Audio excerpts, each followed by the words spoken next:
வந்து ஒரு mass hero வச்சு ப்ரெசென்ட் பண்ணும்போது இவ்வளோ பிரச்சனை வரும்னு தெரிஞ்சு அவர் 3 மாதத்துக்கு முன்னாடியே இந்த அப்ளை பண்ணியிருக்கணும். அப்ளை பண்ணியிருந்தாங்கன்னா இன்னைக்கு வந்து 9ஆம் தேதி படத்தை கண்டிப்பாக ரிலீஸ் பண்ணியிருப்பாரு. வினோத்துக்கு என்னன்னா இந்த படத்துக்கு பிரச்சனை இருக்குது, அவர் எடுக்கும் போதே தெரியும், டைலாக் பண்ணும்போதே தெரியும் இது U16 போயிடும், இது வந்து 18+ போயிடும், எல்லாமே அந்த டேரக்டர் தெரியும். எப்போ ஸ்கிரிப்டில் போட்டுட்டு ஸ்கிரிப்ட் எழுதும் போதே அவர் டிசைட் பண்ணிடுவார் இந்த படம் 18+. உண்மையிலே ரொம்ப வருத்தமாக தான் இருக்குது. ஸோ இதில் வந்து ஒரு பாலிடிக்ஸை கலந்து அவ்வளோ ஒரு பிரச்சனை பண்ண தேவையில்லை. பகத் கேசரிங்கிற படத்துக்கு வந்து நீங்கள் வந்து சர்டிஃபிகேட் கொடுத்தீங்கல்ல, ஸோ இது கொடுக்குறதுல ஒன்றும் தப்பு கிடையாது. ஆனால் வந்து என்னென்னா சில கட்ஸ் கொடுத்து U16 கொடுத்துருக்காங்கல்ல, அந்த கட்ஸை வந்து இவங்க ஏற்றுக்கணும். அவங்க பிரச்சனை வருங்கிற நினச்சி தான் அவங்க கொடுத்துருக்காங்க, சும்மாலாம் கொடுக்கல. எல்லா படத்தையே தூக்கு அப்படிலாம் சொல்ல வரல. ஸோ அதனால் வந்து இந்த கட்ஸை நம்ம ஏற்றுக்கிட்டு பண்ணியிருக்கணும். பயங்கர ஈகோ கிளாஸ் ஓடிட்டுருக்கு. இதில் பாலிடிக்ஸ் வேறு உள்ளுக்குள்ள வந்துருச்சு.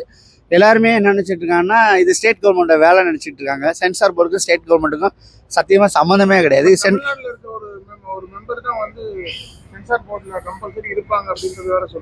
நீங்கள் அப்படி சொல்கிறவங்க தமிழ்நாட்டில் மட்டும் இல்லை, எல்லா கட்சி சார்பாகவும் ஒருத்தர் இருப்பார், ஓகேங்களா? அவங்க இருப்பாங்க. அவங்களுக்கு பிடிக்கலன்னா ரிவைசிங் கமிட்டின்னு ஒன்று வைப்பாங்க.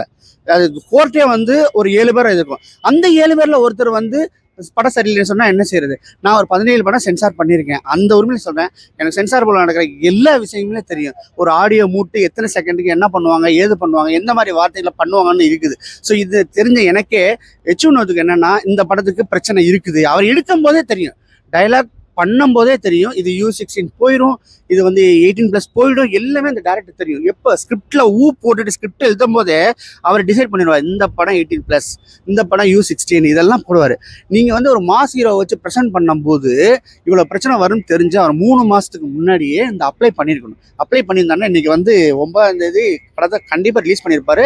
நீங்கள் எதெல்லாம் கற்றுக் கொடுக்கணுமோ எதெல்லாம் பண்ணணுமோ கோர்ட்டில் கேஸ்லாம் போட்டு பண்ணிக்கலாம்.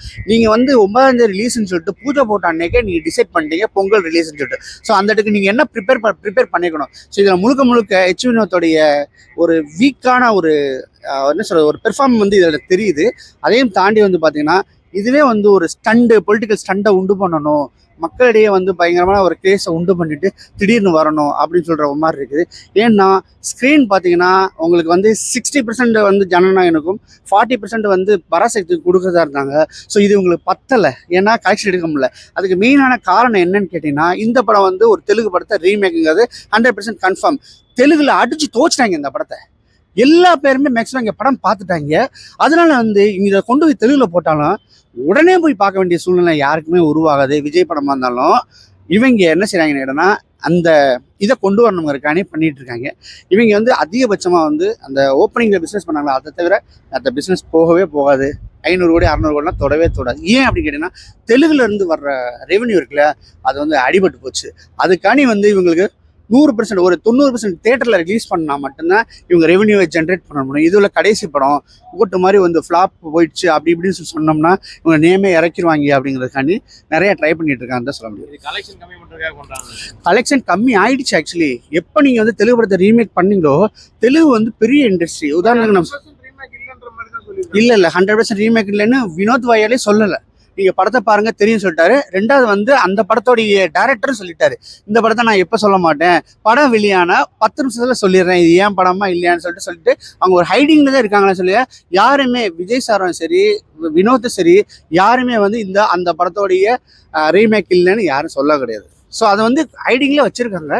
ஆனால் இந்த படம் ரொம்ப அவசரமாக அந்த எலெக்ஷனுக்கானே எடுத்த படம் மாதிரி தெரியுது. ஸோ இதில் வந்து என்றைக்கு நீங்கள் வந்து பூஜை போட்டிங்களோ அன்றைக்கே வந்து படத்தோட ரிலீஸ் டேட் கொடுத்துட்டு அதுக்கேற்ற மாதிரி பிளான் பண்ணலன்னு தான் சொல்லணும்.